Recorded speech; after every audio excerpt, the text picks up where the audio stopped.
এই বাবি, শোন না, অনেকদিন ধরে না আমার মাথায় একটা কথা ঘুরছে।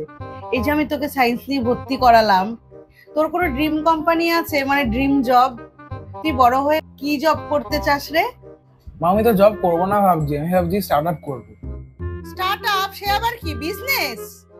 ওমা, এইসব আবার তোর মনে কবে থেকে হলো তুই বিজনেস করবি? মা, আমি তো না আগের থেকে প্ল্যান করে রেখেছি আমি স্টার্ট আপ করবো। ওমা, তুই প্ল্যান করেছিস? আমি তো জানি না। টাকা পাবি কোথায়? বিজনেস করতে টাকা লাগে জানিস? পকেটে ক পয়সা আছে? হ্যাঁ, আমার টাকা লাগে, কিন্তু আগেই লাগে না টাকাটা। আগে তো বিজনেস মডেল। ও বাবা, এই তো জ্ঞানের জ্ঞানের কথা বলছে। আমি বুঝতে পেরেছি তুই কোথা থেকে জ্ঞানের কথা শিখেছিস। ওই টিভিতে শার্ক ট্যাঙ্কি দেখেছো?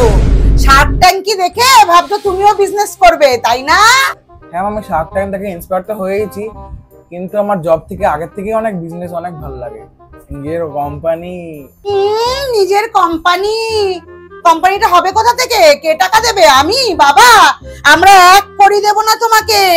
আর কোন টিভিতে কোন সিনেমা দেখেছো? শার্ক ট্যাঙ্কি? আমার প্রথম কথাটা শার্ক ট্যাঙ্ক, আর ওটা সিনেমা না, শো।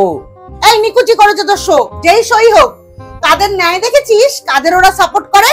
যারা মোটামুটি নাম করা। নাম করবি কি করে? টাকা ছাড়া নাম হবে? ওই যে বললাম বিজনেস মডেল, ওরা কিন্তু বিজনেস মডেলটাও দেখে যে আগামী দিনে ওই বিজনেসটা কতটা স্কেল করতে পারবে। এই, আমাকে গানের কথা শোনাবি না। আমি কিন্তু তোকে কোনো টাকা পয়সা দিতে পারবো না। এতদিন ভেবেছিলাম ছেলেটা একটা ভালো চাকরি করবে, মাসে মাসে 10-20 হাজার টাকা আমার হাতে তুলে দেবে, তা না, আমার থেকে নেওয়ার প্ল্যান করেছে। তোমাকে 1 টাকাও দিতে হবে না, তাহলে আমি ইনিশিয়ালি আগে জব করবো, তারপর টাকা জমিয়ে তারপর স্টার্ট আপ করবো।